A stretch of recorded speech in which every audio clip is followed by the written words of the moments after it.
يا أيها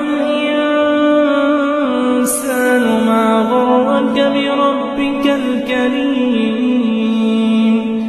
الذي خلقك فسواك فعدلك في أي صورة ما شاء ركبك كلا بل تكذبون بالدين وإن عليكم لحافظين كراما